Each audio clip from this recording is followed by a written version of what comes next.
Jen, how you doing? Good. How are you, Dave? Good, good. So I'm super psyched that you came over, and we're gonna have a talk because I did this as an experiment with Cheryl a couple days ago. I saw it. It was great. All right, that's Good good. job. That's good to hear. So I want to keep doing it, and I told Cheryl. Big inspiration of mine is I really love Joe Rogan's podcast, and what I like about it is it's a national podcast, and it's super conversational, and it doesn't get too deep. So thank you for introducing me to it. yeah, exactly. So I showed you the best one. I showed you the Elon Musk one, which has become infamous, probably his highest rated one, I would assume.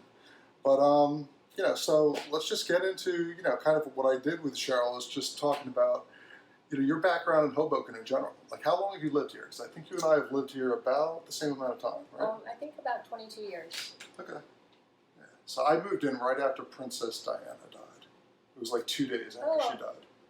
I think I moved here right before that because I can remember driving home from Newport Mall, which I totally forgot about that moment until you just brought it up. Really? With my husband, who wasn't my husband at the time. Oh, so you hearing it on the radio. So you were dating Joe before you moved to Hoboken? Yeah, he brought me here. Oh, really? So was he here already? He moved here right out of college. How many years was he here? Way too long. No, I'm just kidding. When did Joe move here? Probably 94, I think. 93. Okay. And when did he graduate from college? My guess is 93, 92, 93. Okay. Does that make sense? I'm 49. I graduated in 92. Oh, he's same age. Okay. Yeah, probably like 92. Yeah, he'll be 49 in November. Very good. Oh, cool. So was it hard getting you over here? I mean, I know it was. Like my wife, it was not easy getting over here. I was living in the city at the time and renting, and he bought here. Oh, he bought here? Right out of college. So you guys always had that financial head. So you were smart. All right, so he bought here. That's amazing. So it was like move into my crazy expensive rental or move into the apartment Joe owns. Right. That's good. And where were you living in the city? When I moved, I was on the Upper West Side. At that point, I was on 68th and Columbus. Okay, that's a great neighborhood. Yeah, it really but is. A rental is always better, and you've always had a good financial head, so that made sense. All right, that's cool. So how long are you guys living in sin? Stacy and I did that too. 2 years. 2 years? That's about how long we did. But we were engaged. Does that kind of balance it out a little bit? We weren't engaged until later on. Save for that ring because I didn't make the proper financial decision to buy my place early on. That's cool. All right, so where was that first place? 624 Park. 624. Right around the corner from where I live now. Oh, so that's between six. I lived there for Stacy and I, when we first moved in together. Lived on Park, right across from the Jehovah's Witness Church. Oh yeah. Yeah, we were right there. So we probably in a neighboring spot, but before we were there, because we were there after you would have been there. I mean, how many years did you spend there? Just 2. All right. Okay. And then we moved around the corner. All right. And then and you were married at that point when you moved around. Yeah. All right. Pretty cool. Did you get married here in Hoboken? No, Westchester. Right, because you grew up in Westchester. Yeah, I grew up in Westchester. Grew up in Long Island. Just family reasons, it made more sense to get married to convenience one or the other family, and my family won. Right. Well, the woman's family often does win in that fight. So, okay, I was thinking about that, like before, when I knew you were coming over here and we were going to sit down for a while. I grew up in Rockland County, you grew up in Westchester County. I don't think, our generation in particular, we definitely didn't probably grow up imagining ourselves to be raising families on an urban grid. We grew up in the suburbs. Years. So, like, what do you think brought you to make that decision? Like, is it something you stumbled into and just kind of never backed away from? Or is it something that you planned? Yeah, no, definitely stumbled into. I can remember Joe and I bought a 2-family house, and we had a tenant. And I'm like, this is perfect, for now. Right. But once we have kids, we'll have to figure things out and figure out, what suburb to move to. Right. I just thought that's what people did. Right. Maybe along a train line because it'll be easier to work in the city. Right. And I was still working. I worked in the city until I was pregnant with Alex, which was 2006. So when we first had our first kid, I'm like, actually living in Hoboken is great because I could be home at 5:15 every day. Right. I get to spend time with my baby. Now, were you guys working downtown? Mm-hmm. Yeah, and it's a super easy commute. Great. And even, if the nanny was running late, it wasn't such a big deal because I had so much wiggle room in the morning. Yeah. And then it started like, as soon as they start preschool, we'll move. Right. As soon as they start regular school, we'll move. Definitely for middle school. And now I look and I have 2 kids in high school and Right. So you have 3 one in boys, middle 2 school. two. Right. She was in the same grade as my daughter. Yeah. Yeah, I think it happened the same way for us, where you kind of stumble into it because, I mean, when we grew up, we're about the same age, right? Yeah. When were you born? 71. 71. I was born in 70. I mean, Right. we were that generation that watched Brady Bunch reruns, and it was all about suburbia. And it's 100. no. I mean, I would watch the news, and the city to me, it was a cool place. It was a place where maybe you went to see the circus, or we took my mother there for Right. doctor's appointments, at least once a year. But it was a little scary too. I mean, this is when the Warriors was I out. didn't even think you could raise children in an urban environment. It Right. never occurred to me. I'm like, of course they need a backyard. Of course they need a swing set. Right. Everyone needs a kitchen table where you can fit 12 people.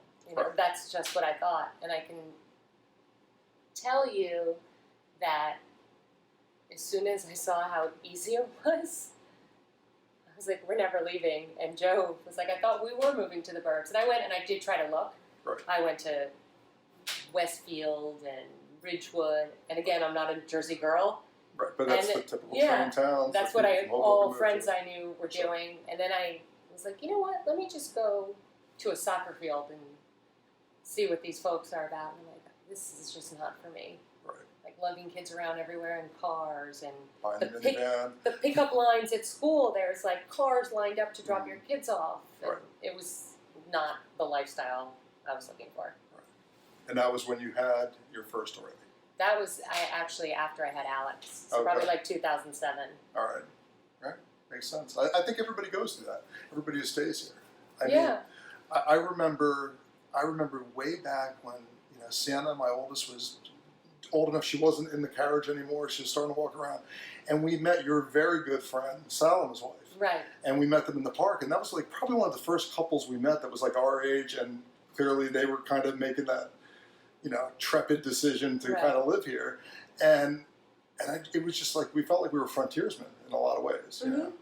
That's a good thing. But it's been great. I mean, you've enjoyed it. Oh, the freedom that our children have, you would think it would be the other way around. Right. But it's not. Like, my son can be sitting in Choritos and I get a text, your son's eating guacamole. Right.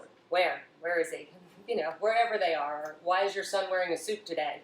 I have no idea. Let me Right. find out. Right.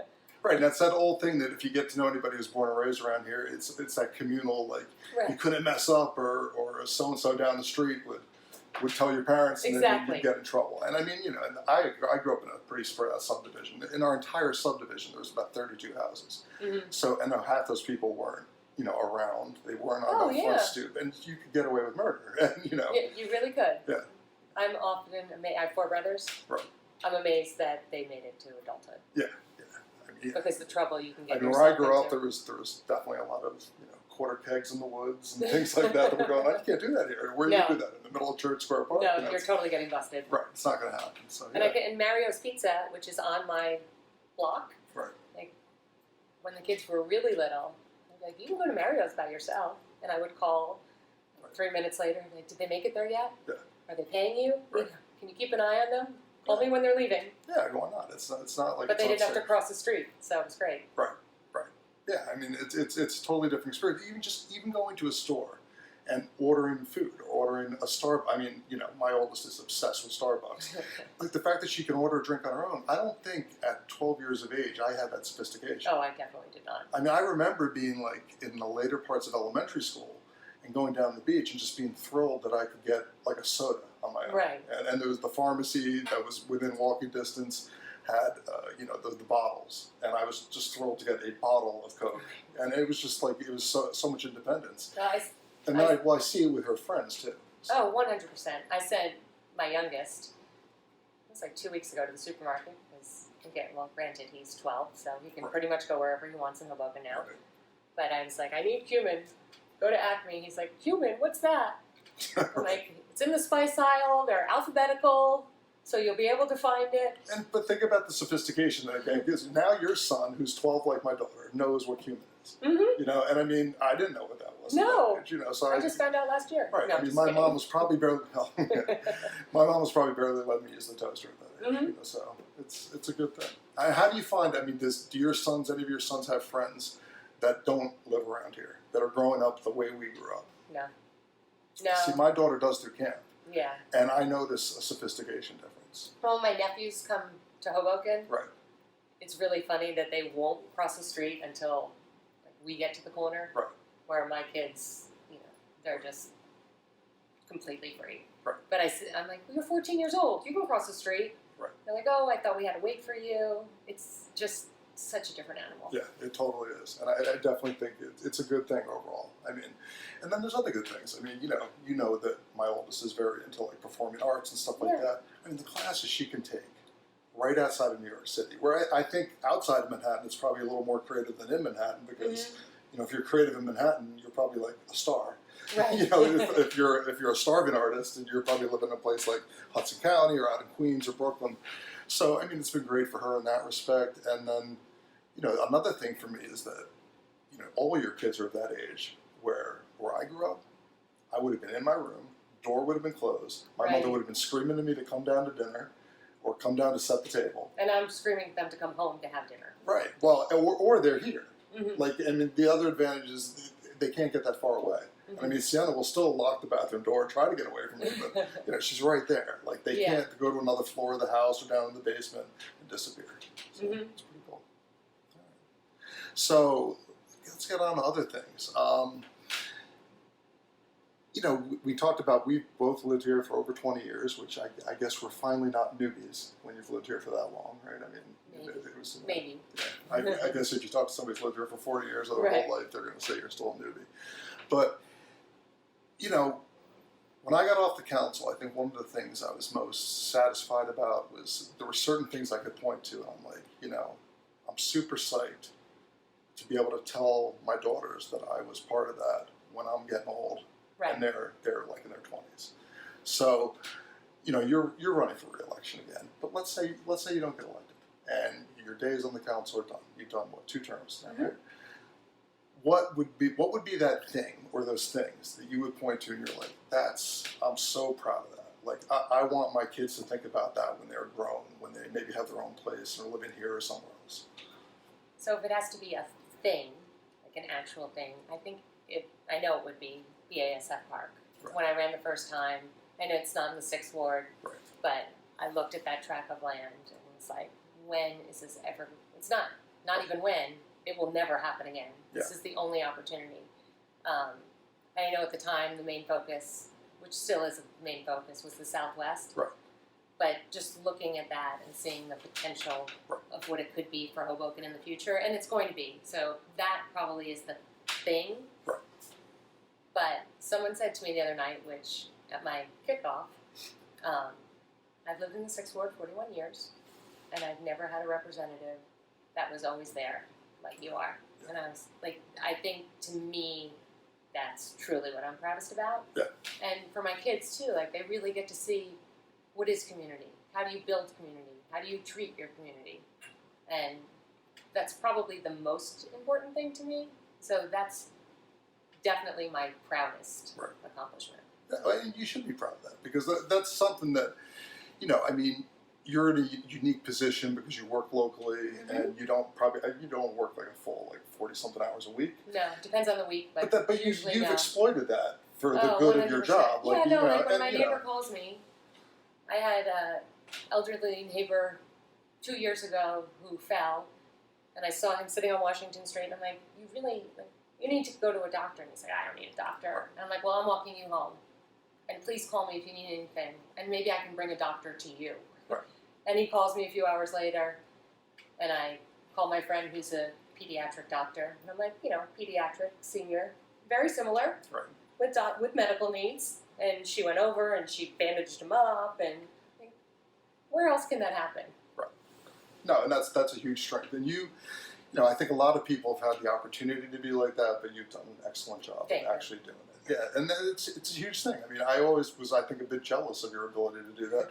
Not only that you had the ability to do it, but that you exploited and took advantage of the ability to do it. Because, you know, it is something that I think made you stand out. And, you know, it's like one of those things. I've been in Jersey City now teaching for 3 years. And I wish the time I was on the council, I was in Jersey City, which I was only in for like a year.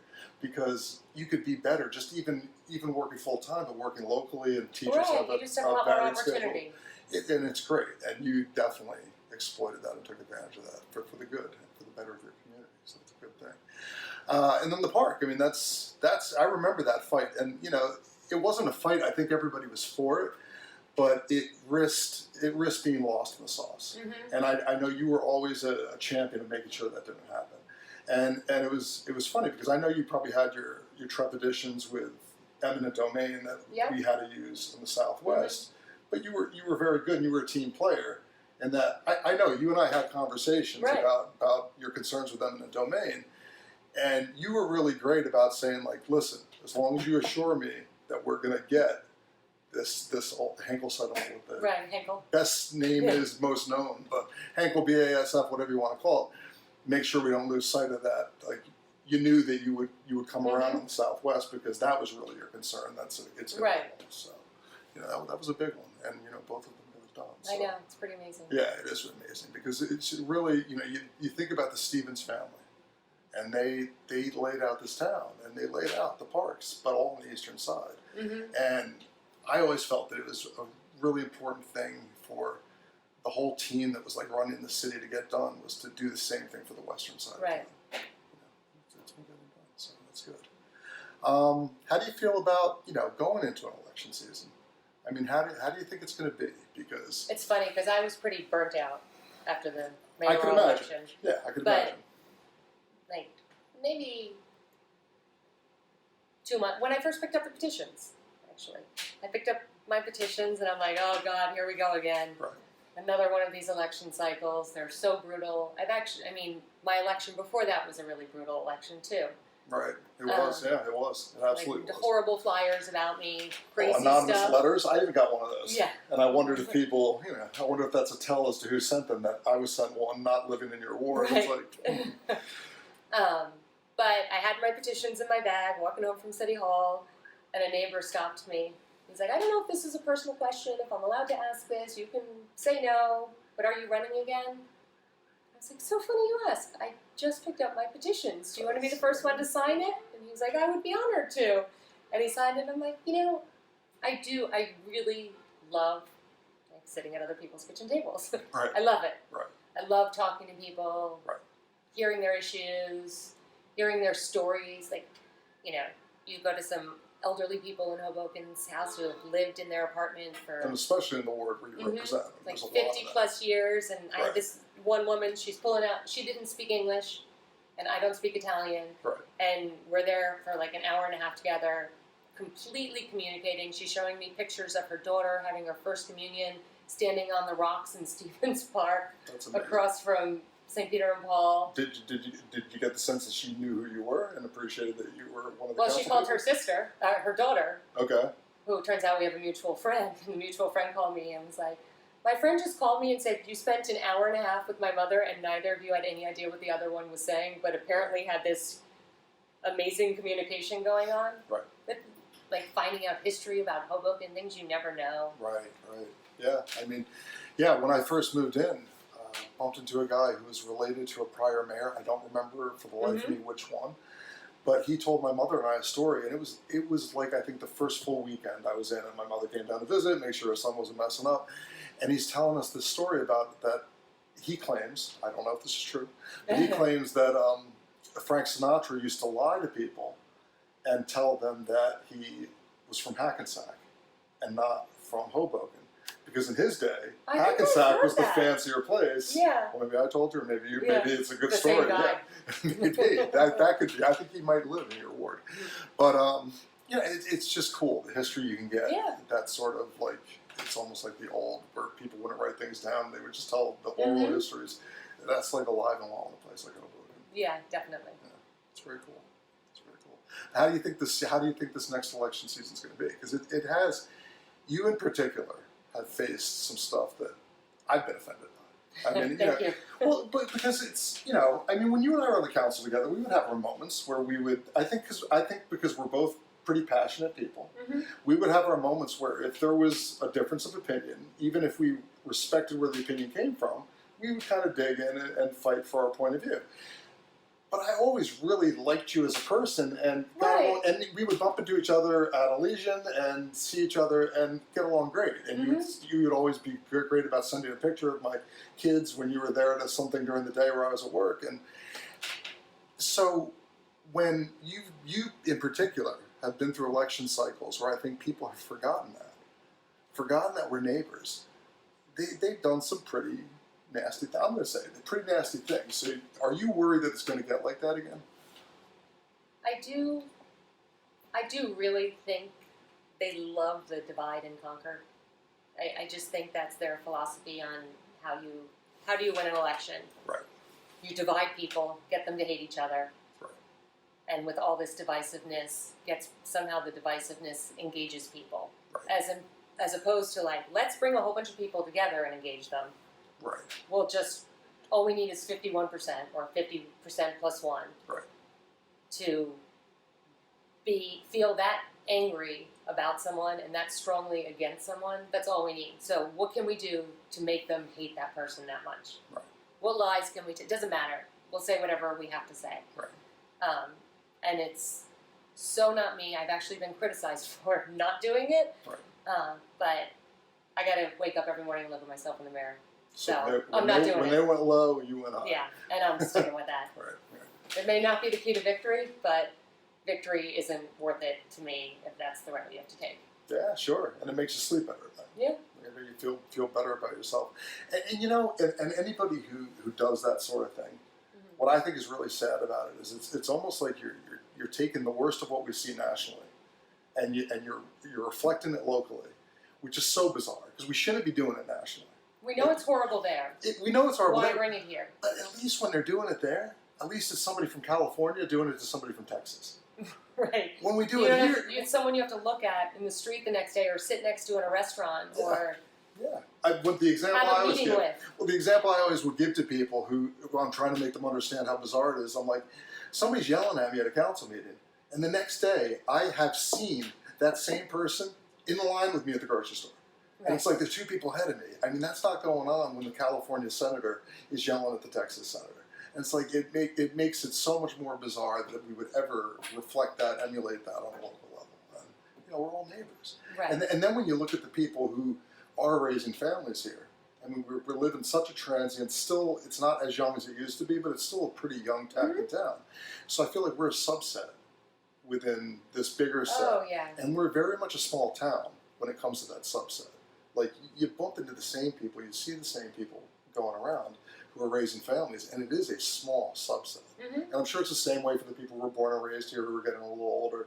Like, that's a subset too, and it's like, why can't we be decent to each other? I mean, that goes back to community. Like, we are the greatest community in the universe, in my opinion. Yeah, no, Like, we're awesome. why are we trying to destroy that? Right. I mean, that's what it kept a lot of people like you and me, who probably never envisioned ourselves when we were younger, live in an environment like this. Right. I think it's one of the draws that made us.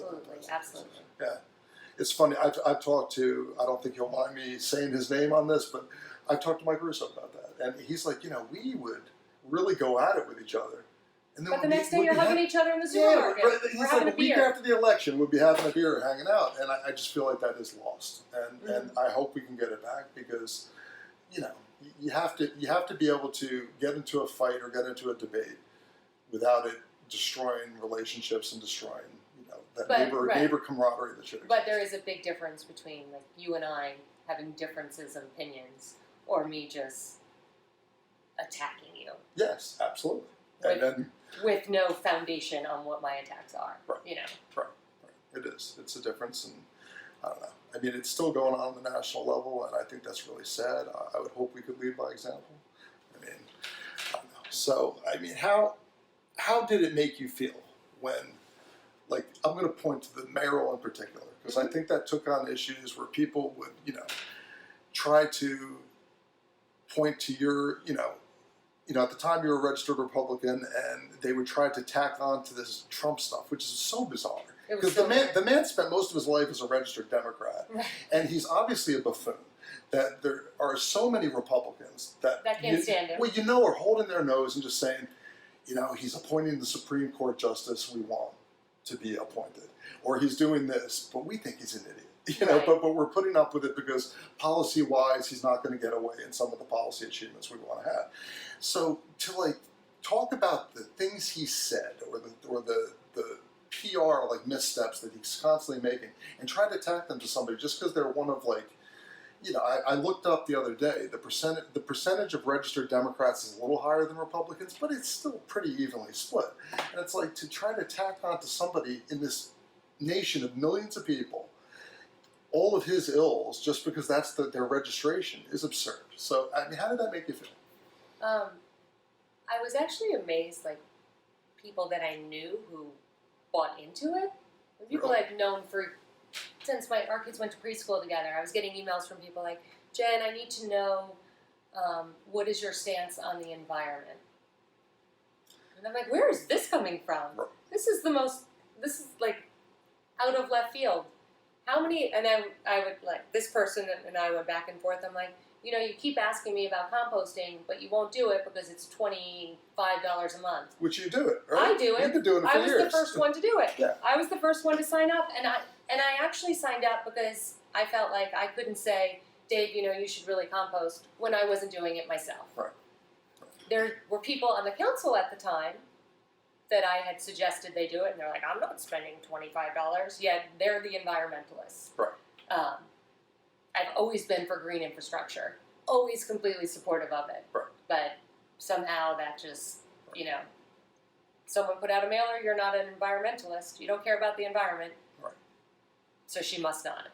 And that's an amazing thing to me. And I've fallen into it too. I'll read something, I'm like, who's doing this? Right. And it's amazing what's in print or what someone sees on Facebook or Twitter, and they're like, it has to be true. Someone wrote it. Yeah. And people just don't take the time to really research it. They don't. I mean, it does give you insight. If I never serve in public office again, I will always value just the insight it gave me and I think differently when I watch national elections, other local elections. I just think differently about everything because I know this twisted sort of prism that everything goes I through. don't believe anything that I hear on the news anymore. Right. I love watching a debate, and then I'll turn on Fox, and then I'll turn on CNBC, and I'm like, did they just watch the same debate? Because I watched it, and both of them are completely full of it, Right. Yeah, and I mean, I've always been a registered Democrat, but I'm fairly centrist in my views. It probably depends on the issue.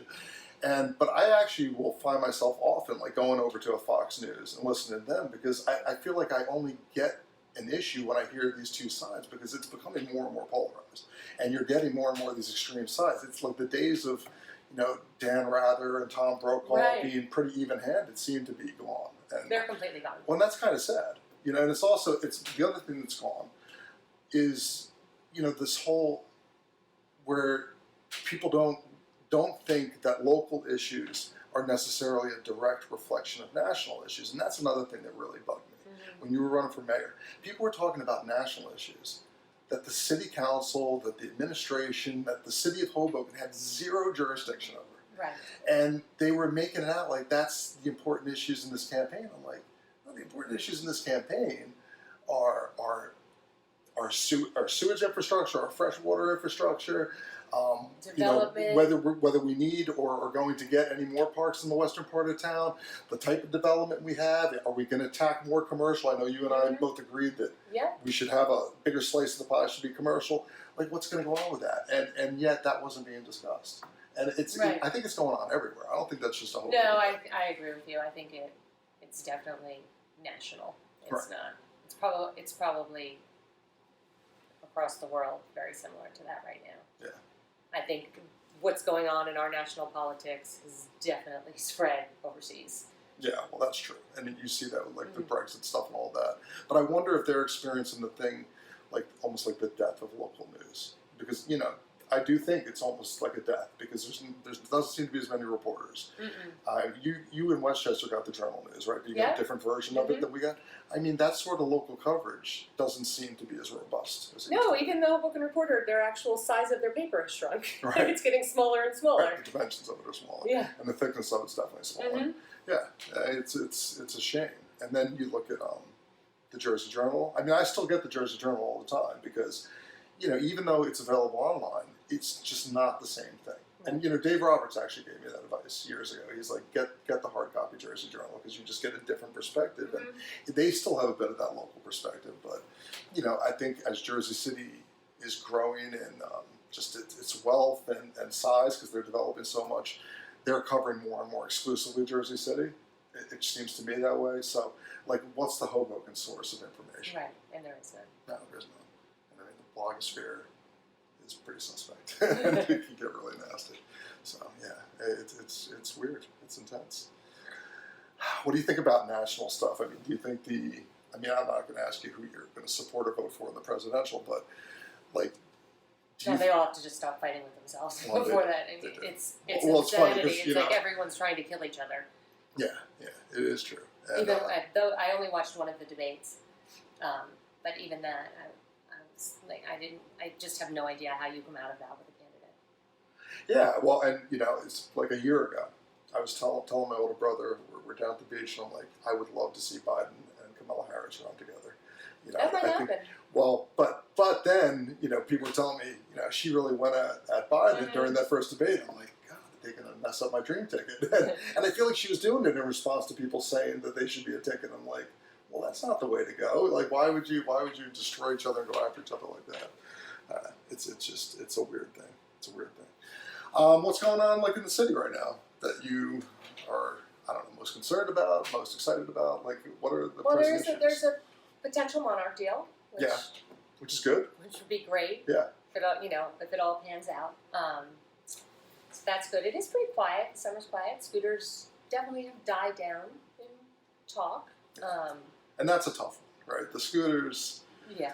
The scooters are.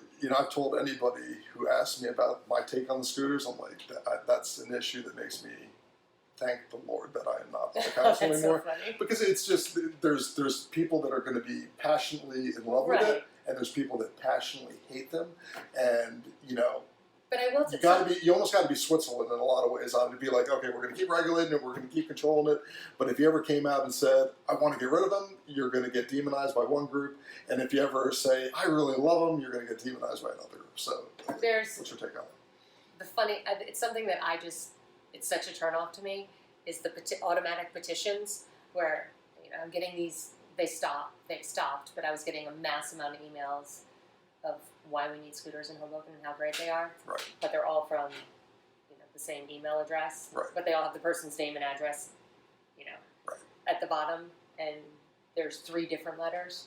But that's it. There's only 3 different varieties of them. Yeah. That stuff just really bothers me. That clearly it's Lime pushing them. Right. I know Lime is somehow doing this, and that was actually one of the reasons having a non-binding ballot question as to should we have scooters or not. Right. Okay, Lime did that in 3 days? Put that whole thing together? What are they going to put together to get out people just to say yes, vote for them? So is it like a true poll of the city, or is it Lime dumping so much money into Hoboken, because clearly they're making a fortune here? Right. Like, for them to spend $500,000 on that campaign would completely be worth it. Yeah, and it would have affected that. Well, yeah, I mean, I And I also feel like that's my job. You voted for me because you want me to make those decisions. Right. You didn't vote for me so I could say, you should go to the polls and give me your feel on this. No, and it's true, and I think a good elected official is constantly taking the pulse of their constituents, and they may purposely seek out somebody that they know traditionally has maybe the conservative view on this certain universe of things, or a more liberal view on this certain universe of things, and polls can be very misleading, and they can also sometimes be. One thing that always concerned me, like when we served together, was I felt like the city got into a bad habit of paying too much attention to the whole post-it note thing. They had the community meetings, which was great. Right. And it was really great. It was another additional really good way of getting input from the community. But I would find myself in like committee meetings, just going on and on and on about a point of view that I wanted to, and I was getting ignored. Mm-hmm. So I wisened up, and like the last couple of years I was serving, I would go to those meetings. I would shut my mouth. I wouldn't say a word to any of the contractors, any of the engineers, whoever was taking the. See what. I'd take out my pen, and I would go post a note crazy. Then I started seeing, when they came back with their reports, I started seeing myself quoted all over these reports. The public says they want this. The public says they want that. I'm like, ooh, that's a quite informed member of the public. And like, I think sometimes surveys are great. They can be informative, and the ultimate survey is, I guess, a ballot question. But that can't be the only way you do information. I mean, I took a course on market research in college, and it's like you can spin data and twist data to say all sorts of things. So I think the way you do it is very, very important. Right, no, and that just goes to like walking around your neighborhood, talking to people in your neighborhood, talking to residents, talking to people who don't live in your neighborhood. Right. Like maybe what's often, and I know you were at large, but I know you saw it when you were on the council. People are like, but I'm in the, first ward, but I'm in the third ward, but I'm in this ward. It's not necessarily good for me. I think sometimes ward people, but I think we've gotten a lot better. Forget that we're just 1 square mile. Right. And it's not like Jersey City, where and Greenville can be quite different from downtown and the issues they're facing. What's happening in the 4th ward has an effect on what's happening in the 3rd ward. What's happening in the 6th ward has an effect on what's happening in the 4th ward. Like we're all so integrated, and cause and effect from one ward to the other is going to happen no matter what. So the end game is thinking about Hoboken as a whole, not these little 6 pockets. Yeah, I mean, I never, I was at large, so I never knew the exact borders of wards. I knew approximately where they were. Right. In some instances, I knew exactly where they were, but people would be like, am I in the 3rd or 4th? And I'd be like, I'm not entirely sure. And I'm like, let me look that up. But you're definitely in Hoboken. It can depend on the side of the street you're on, and it's like, it really, it's not like Jersey City, it's not like Newark, or it's not like a place that has wards where it's a dramatically different place. Right. Where it can, economically, the cost of living can vary widely from ward to ward. I mean, it's Hoboken, it's not all that much different from ward to ward. And we have a lot of shared issues, so. But, you mentioned the Monarch, and I think that's a great thing. And I think, anybody who tries to say that every person who is served in this city doesn't want to avoid the Monarch, they're right, because that's propaganda. That's absurd. I did start getting the emails. Did you? I hope you can be supportive of this. I'm like, who said I wasn't supportive of this? Who's out there saying... Is somebody even implying that? Because that's ridiculous. Which has to be, and I'm not the only one. I think other council members are getting them. I'm sure some council members are not getting them, but some of us are getting them. Right. We know how that works. But it was the same thing with the hotel. Well, and I was like, are you kidding me? I see a lot of parallels there. Yeah, I'm like, since day one, as soon as I found out about this hotel, you guys had started it long before I was even on the council. Right. And I was like, gung-ho, because it goes back to commercial. Mm-hmm. I was so excited about it. I'm like, what better location? This is going to be great for Hoboken. We have 1 hotel. This is going to be amazing. I was so excited. And at the time, the administration just had no, I don't know why, actually, but no interest. I don't know why either. I know there was a lack of interest in it, but, it was a little bit bizarre. But you were always for it. I never remember you not being saying, like, if you really care that much, bring it to committee and, you guys do it. Right. I'll stay out of the way. Right. And I was like, great. Yeah. Because No, listen, I specifically remember that, I always, when we would go into, who was council president and the committee things, I was always pretty into it till the end. I was never really concerned with council president. I kind of wanted to pick my committees and use my leverage for that. And I was always really into, when we split the committees into 2 community development committees, remaining the on and the head of the South Committee, which was basically Ward 4, Ward 1, and 3. Ward 3. Mm-hmm.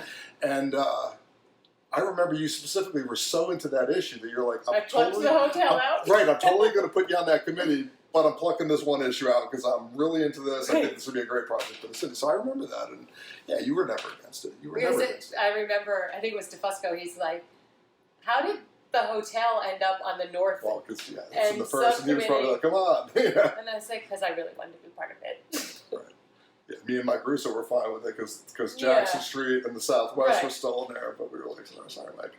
But yeah, that's you were always into it. But how did you stand when it came down to the vote though?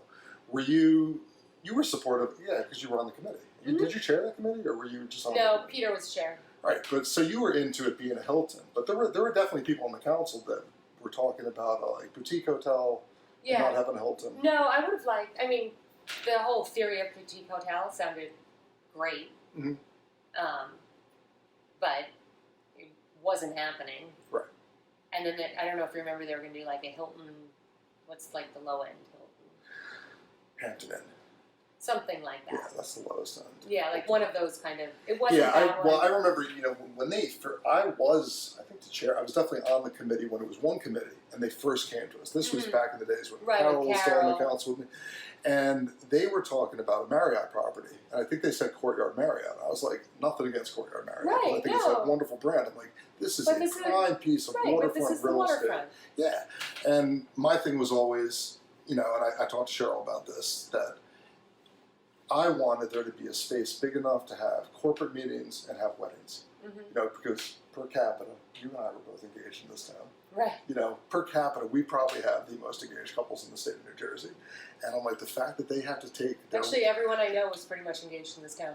There you go. And think of how much you spend on even a toned-down wedding.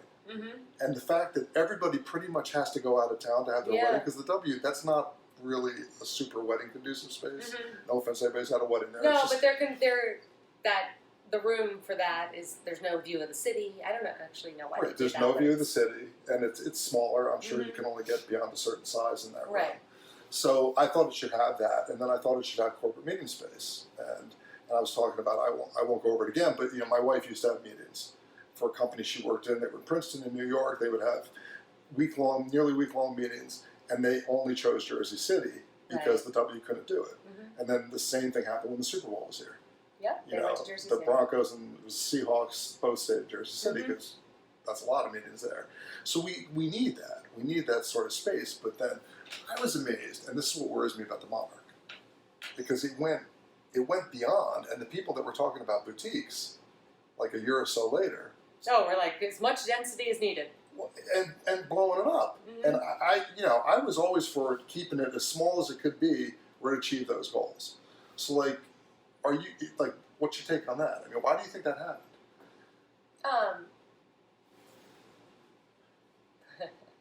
Well, let's see. We all know why it happened. Right. It happened because they wanted additional money for nonprofits. Right. Which I have nothing against either of those nonprofits at all. Any way I can be helpful, I would be helpful. Right. Although to this day, I've asked to see if there are redevelopment agreements that give money to nonprofits. Right. And I've yet to see one. Right. Not saying you can't, but I've never seen one. That and then switching to not union labor, I think it was union operated. The additional cost from that, there had to be 20% more density from that. And what's interesting is, the whole time pulling back to make it smaller and smaller and smaller, which I was opposed to, like a short, fat building. Well, it's just a lame design.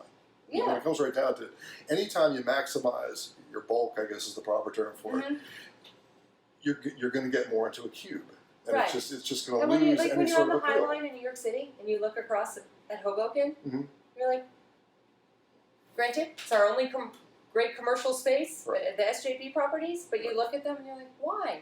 Yeah. Why did they make them look like that? Yeah, it looks like tissue boxes. I always tell people it looks like Kleenex boxes. With the circle on top. Yeah. You're like, why? Oh. Yeah.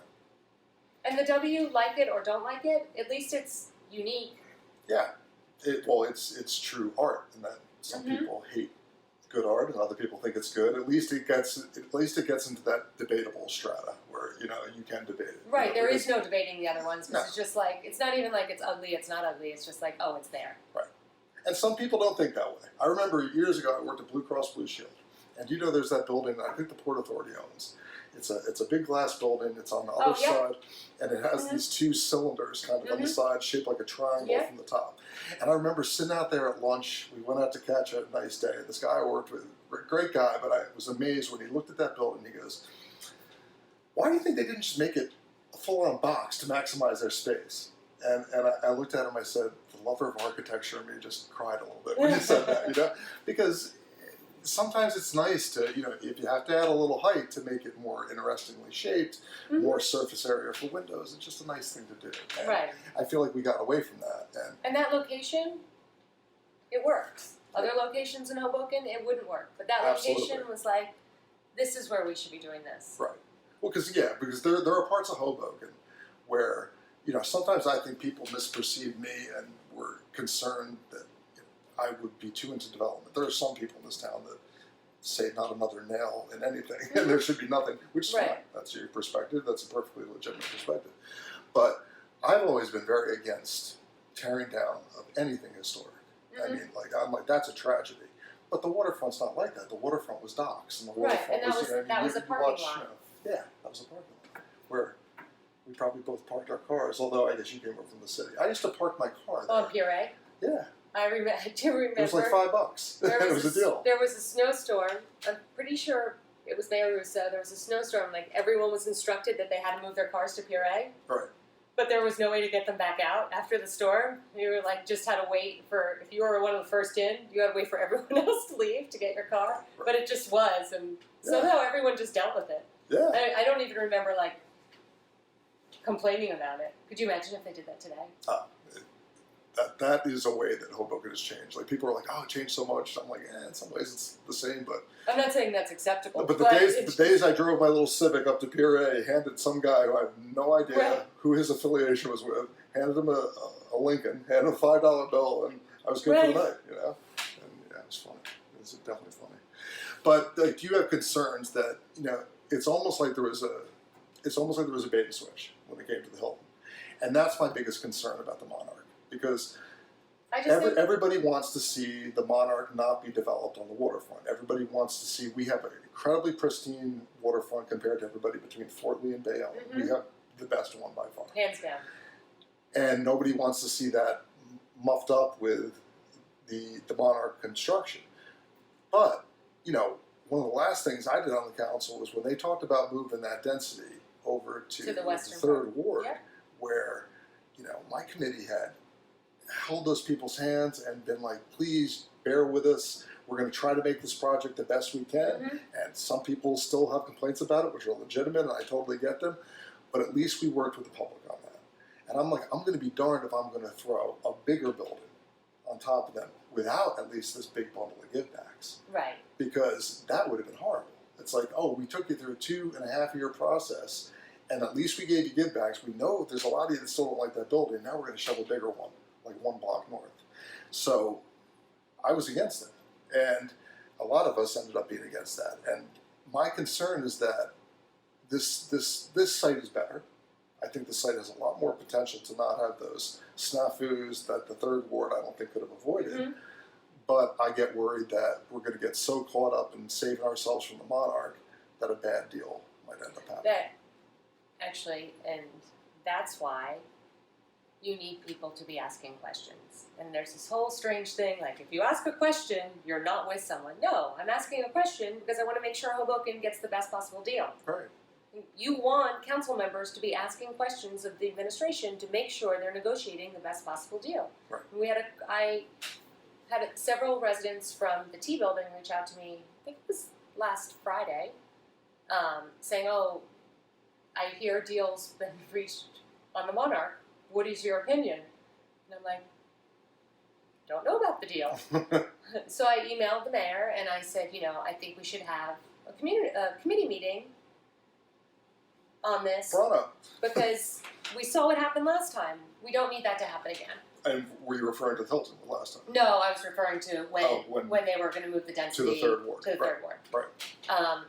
And I CC'd Peter, because he's the chair of the North End Committee, Peter, Jim Doyle, because he's also on the North End, and I added in Mike DeFusco, because he's in the first ward, and I removed Tiffany. Right. So, the 4 of us, and the mayor emailed me back, and said, who would you like to be on the meeting? I said, everyone on this email.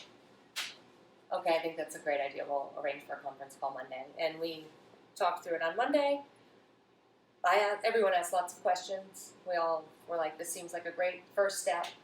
You know, I expressed like what things that I was concerned about, not about shifting the development from one spot to the other, but more about the ins and outs of the negotiation and making sure we get everything we should be getting out of it. And that we don't get fleeced. Exactly. Because, you know, you might need a new car, but you don't want to pay $100,000 for your new car because then you're being a fool. You know, there's a lot of things you need or you want to see happen, but you can still overpay for it. Like, can I be getting the entire site built out or $500,000? Right. We need to know those things. Right. Are they going to build a 100-story tower there? I mean, like, well, what's going to happen? I mean, there's all sorts of things that could go wrong with it. That particular developer, isn't that developer? Are they? That's Iron State, right? Yeah, I mean, they're incredibly fond of those micro units. Right. I think it's Irby is over there in Jersey City. Have you been there? I've been outside of it, and I've looked at their website and seen it. I mean, that's a glorified dorm. I've been in them. Units. They're all, I think it's 1 and 2 bedrooms. They're all 1 and 2 bedroom, one bath. Small 1 and 2 bedrooms at that, right? Super, super small. Right. And it's almost like commune living because they have like they have cooking classes. Yeah, and they shared do spaces. like knitting class and wine tasting class and chess club. It's almost like a dorm for adults with a real paycheck. when you want to like mail something, you go downstairs and there's a packaging center and you wrap up your stuff down there. Like you don't do anything in your apartment, I think, except sleep. Which there's nothing wrong with. No, just not. But just we need to know if we're locking ourselves into that as a community because that's a whole different animal. And like that's why in the 3rd Ward, I knew they wanted to do that because they had come to us with plans before they were ever talking about adding the density of what they already felt like they could build on that lot that they own back there. And I knew they wanted to put in these micro units and that the infrastructure down there can handle it. And even though the downtown has better infrastructure, you know, we're getting PATH trains diverted to Jersey City. As Jersey City grows, there's only so many trains that go through the pipes as they currently are. There's issues with capacity. Can I go off topic for 1 sec? So I have a great Irby story. Go for it. So, like a year and a half ago, I became a mentor. And I was with my mentee in Jersey City. We went to listen to the Lieutenant Governor speak, which I thought would be really fun for her. I don't think it was so much fun for her. But she got to get a picture of the Lieutenant Governor. So that's kind of cool. But as we went to lunch and we're driving back, and she's like, oh my gosh, look at that building, which was the Irby. She's like, can you imagine, you know, what the views are like of Manhattan? So I pull my car over. We go in. I go to the leasing office. I'm like, hi, we're interested in renting a 2-bedroom. Nice. And we go up. I'm like, definitely needs a view. We go up. You could actually see all of Manhattan, the Statue of Liberty. And we're like sitting there looking, whatever. And then we go to another apartment. Can we get a view looking north? You could see all of Hoboken. Actually, you could see like up to Fort Lee. But like Hoboken was like this little teeny postage stamp. Right. And then when we left, she was like, I can't believe you just walked in there and did it. I said, dude, I wouldn't have called a realtor and been like, can you come show me this? I'm like, she's sitting in the building. I'm sure she was happy to have a reason to get up. And she's I'm the first one to do something like that. She's like, but you told her we wanted to rent a 2-bedroom. But it was pretty cool. Yeah. Well, but that's why I got to see the apartments. But so you've seen better than most people what they are probably going for and what they're probably thinking of doing. Right, and they took us into all the like community room things, which is it's just so interesting. And again, nothing wrong with it, but like when you're an elected official, it puts a whole different element into the project that you have to consider. You have to consider what are going to be the effects of this. Like if it is that massive amount of people, because that's a lot more bodies in a space like that. Like, what's that going to do? Is it going to tax our infrastructure too much?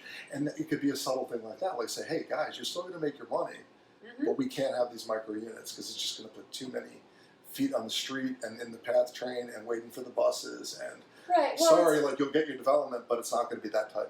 Right, and be outside of even like what kind of development it is. It's how much are you going to be making at the municipal garage site?